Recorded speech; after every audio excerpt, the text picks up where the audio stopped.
യാക്കോബ് തൻ്റെ നാട്ടിൽ മടങ്ങി വന്ന് സുഖമായി താമസിച്ചു. നാട്ടിൽ ധാരാളം കൃഷിസ്ഥലങ്ങളുണ്ടാക്കി. തനിക്കുണ്ടായിരുന്ന ആടുമാടുകളെ വളർത്തി ദൈവാനുഗ്രഹം പ്രാർത്ഥിച്ചുകൊണ്ട് എല്ലാം ചെയ്തു. അതുകൊണ്ട് യാക്കോബിനും കുടുംബത്തിനും സമാധാനമായിരുന്നു. യാക്കോബിനുണ്ടായ 12 മക്കളിൽ ബെഞ്ചമിനായിരുന്നു ഏറ്റവും ഇളയവൻ.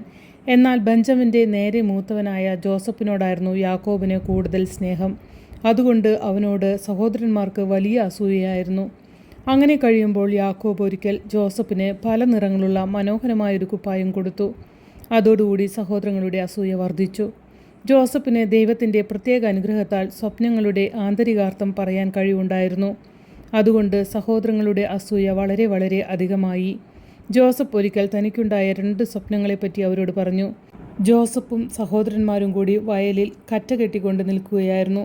ജോസഫ് കെട്ടിയ കറ്റ മറ്റുള്ളവരുടേതിനേക്കാൾ തല ഉയർത്തി നിന്നു. ചേട്ടന്മാരുടെ കറ്റ അതിനു ചുറ്റും നിന്ന് അവൻ്റെ കറ്റയെ തൊഴും പോലെ തല താഴ്ത്തി വണങ്ങി നിന്നിരുന്നു. ഇതായിരുന്നു ആദ്യത്തെ സ്വപ്നം. പിന്നൊരിക്കൽ കണ്ടത് ആകാശത്തിൽ നിന്ന് സൂര്യനും ചന്ദ്രനും 11 നക്ഷത്രങ്ങളും ഭൂമിയിലിറങ്ങി തന്നെ തൊഴുതു നിൽക്കുന്നു എന്ന സ്വപ്നമായിരുന്നു. ഇത് രണ്ടും കേട്ട് സഹോദരങ്ങൾ പല്ലിറുമി.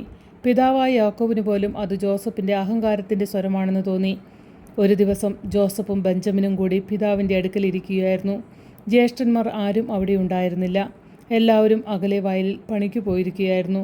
അവിടെ ജോലി എങ്ങനെ നടക്കുന്നുവെന്ന് അറിഞ്ഞു വരുവാൻ വേണ്ടി യാക്കോബ് ജോസഫിനെ പറഞ്ഞയച്ചു. ജോസഫ് ചെല്ലുന്നത് ജ്യേഷ്ഠന്മാർ അകലെ വെച്ച് തന്നെ കണ്ടു. അവരുടെ അസൂയ മൂർച്ഛിച്ചു. അവർ തമ്മിൽ പറഞ്ഞു, ഇതാ നമുക്ക് ഒരവസരം കിട്ടിയിരിക്കുന്നു. ആ വരുന്ന സ്വപ്നജീവിയെ നമുക്ക് കൊന്നുകളയാം. ഇത് കേട്ട് റൂബൻ പറഞ്ഞു, അവനെ നാം കൊല്ലരുത്. ഇവിടെ വല്ല കുഴിയിലും തള്ളിയിട്ട് കളയാം. രക്തം ചൊരിയാൻ നാം ഇടയാക്കരുത്.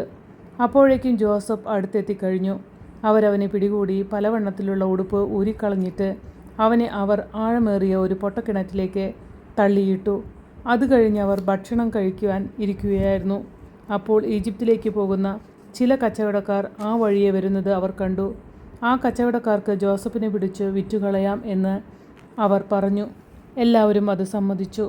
അവർ അവനെ പൊട്ടക്കിണറ്റിൽ നിന്ന് കരയ്ക്ക് കയറ്റി 20 വെള്ളിനാണയങ്ങൾക്ക് കച്ചവടക്കാർക്ക് വിറ്റു.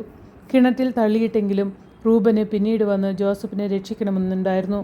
അവൻ സ്ഥലത്തില്ലായിരുന്നപ്പോഴാണ് മറ്റുള്ളവർ ജോസഫിനെ കച്ചവടക്കാർക്ക് വിറ്റത്. ചെയ്ത കുറ്റം മറയ്ക്കാൻ വേണ്ടി അവർ എന്തു ചെയ്തു എന്നോ, ആടിൻ്റെ ചോരയിൽ പല നിറക്കുപ്പായം മുക്കി. അവരത് പിതാവിൻ്റെ അടുക്കൽ കൊണ്ടു ചെന്ന് കാണിച്ചിട്ട് പറഞ്ഞു, ഇത് ജോസഫിൻ്റെ ഉടുപ്പല്ലേ? രക്തം കണ്ടപ്പോൾ യാക്കോബ് പൊട്ടിക്കരഞ്ഞുപോയി. ഏതോ വന്യമൃഗം എൻ്റെ മകനെ കൊന്നു തിന്നു കളഞ്ഞുവല്ലോ എന്ന് പറഞ്ഞുകൊണ്ട് അത്യധികം വിലപിച്ചു. ജോസഫ് മരിച്ചുപോയി എന്ന് യാക്കോബ് വിശ്വസിച്ചു. പുത്രദുഃഖത്താൽ തളർന്ന മനസ്സുമായി അങ്ങനെ കഴിഞ്ഞു.